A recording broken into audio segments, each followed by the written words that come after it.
Hello everyone, this is Giraffe. Today we are going to talk about the Maya civilization. The Maya civilization was actually located in what is now Mexico, near the meteor crater left by the asteroid impact that caused the extinction of the dinosaurs.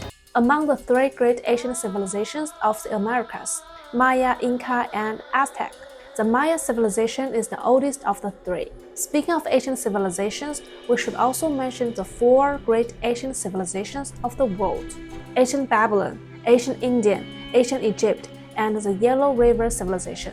The Maya civilization is not counted among these four, but it is nonetheless highly remarkable. One major characteristic of the Maya civilization is that it remained a purely Stone Age society. Given its timeline, other civilizations around the world had already entered the Bronze Age, yet the Maya remained in the Stone Age, with virtually no development in metallurgy. Among the artifacts unearthed, some are metal objects, but these are mostly ornaments. Their tools, however, were all made of stone. The limitation of using stone tools greatly restricted their development. What can be done with stone is quite different from what can be achieved with metal. So in theory, there were many things the Maya shouldn't have been able to accomplish. Yet, surprisingly, they achieved a lot of things that even the Bronze Age civilizations could not. Today, let's talk about exactly what they did. The Maya civilization also had its own writing system, using hieroglyphic script, the only ancient writing system ever discovered in the Americas. Other civilizations like the Inca had no written language.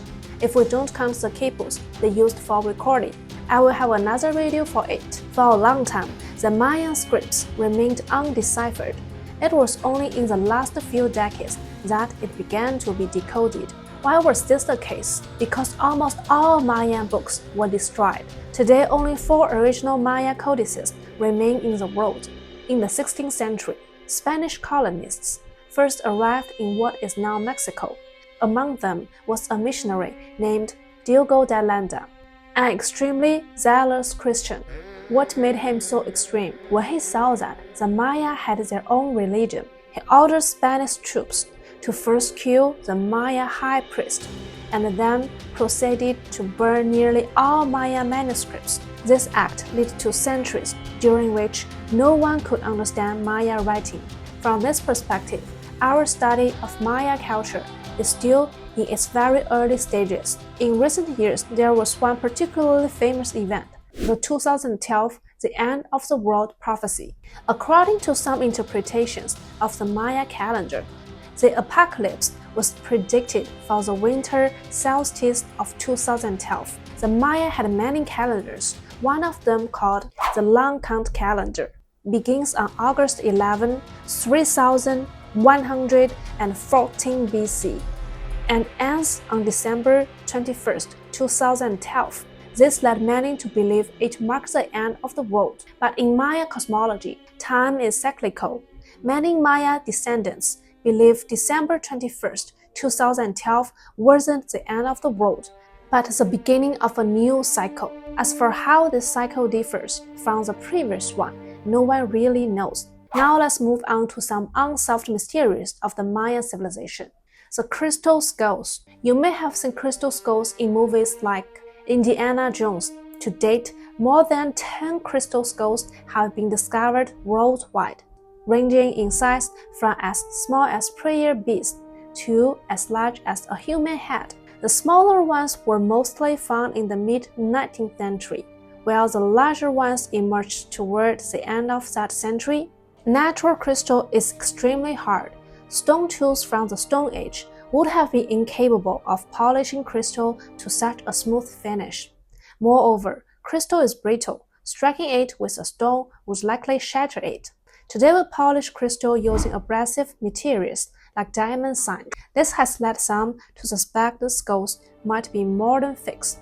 Yet, what's unsettling is that no tooth marks from artificial polishing have been found on these crystal skulls. And that's precisely what makes them so eerie. A major breakthrough in this matter came in 2008, when the renowned Smithsonian Institution in the United States conducted an examination of one of the crystal skulls. They obtained a crystal skull roughly the size of a human head and used high-powered electron microscopes to inspect it in detail. Under this intense magnification, they discovered tiny stretch marks on the upper palate, marks invisible to ordinary magnifying glasses. Their analysis suggested these scratches were likely left by extremely fine diamond abrasive powder used to polish the crystal. In other words, they concluded there were indeed traces of artificial grinding on the skull, though curiously, such marks were found only in that small area. The rest of the skull, particularly the cranium, showed no signs of tooling at all. Isn't that fascinating? By the late 19th century, Germany had the world's most advanced crystal working technology. So if the skull had been crafted in that era, it would most likely have been made in Germany. German craftsmanship back then must have been truly remarkable. They left almost no detectable traces of polishing. For hundreds of years, nobody noticed any tool marks on the skull. Just think about it. Only with the most advanced electron microscopes could they finally be seen. The Palenque ruins. Palenque was the name of one of the city-states in the Maya region. One major difference between Maya civilization and the world's 4 major ancient civilizations is that those 4 were essentially unified states, whereas the Maya consists of over 100 independent city-states. Palenque was one of the larger and more significant among them. The most famous ruler of Palenque was Paka the Great, also called Paka II. He ascended the throne at age 12, ruled for 68 years, and stepped down at 80. Under his reign, Palenque flourished, making him a legendary figure in Maya history. At first, he was just a legendary, until his tomb was discovered beneath a Maya pyramid, complete with his remains. This discovery was puzzling because archaeologists had long believed that Maya pyramids were not tombs, but structures used for ceremonies and sacrifices. Yet Paka II's tomb was found precisely beneath a pyramid, which made scholars reconsider what exactly were these pyramids used for. The greatest mystery of Maya civilization was actually revealed inside this tomb. On the lid of Paka II's sarcophagus is a detailed carving. Something strange emerged. The carving shows a cross-like form with a figure lying in what looks like a seated or reclining position. Above that, a bird-like creature, somewhat like a phoenix, reinforces the idea of ascending to the sky. When viewed horizontally, however, it looks more like a person operating something. After years of analysis, some archaeologists suggest the central pillar is a ceiba tree.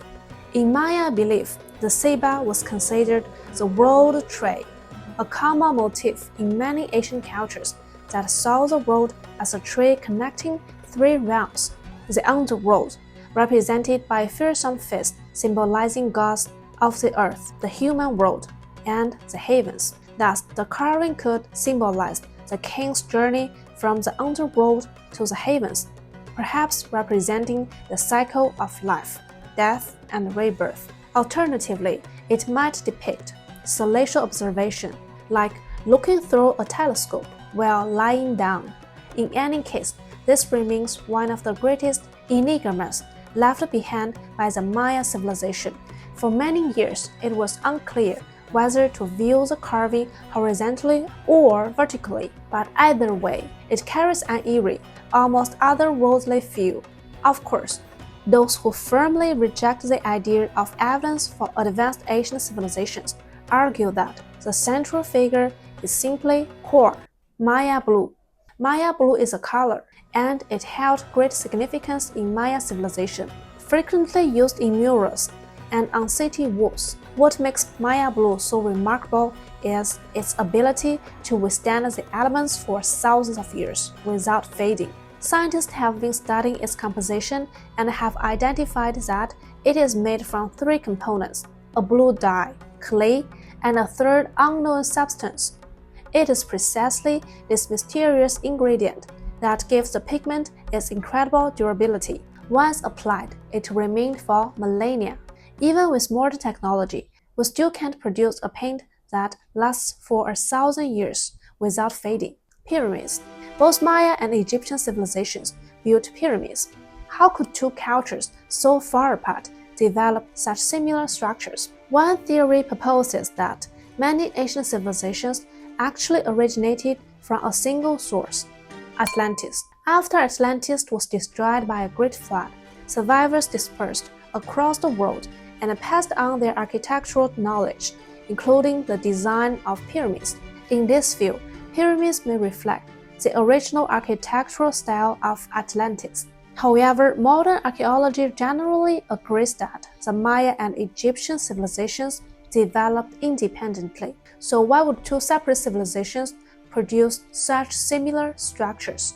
As mentioned earlier, our understanding of Maya civilization remains very limited and may never grow much further.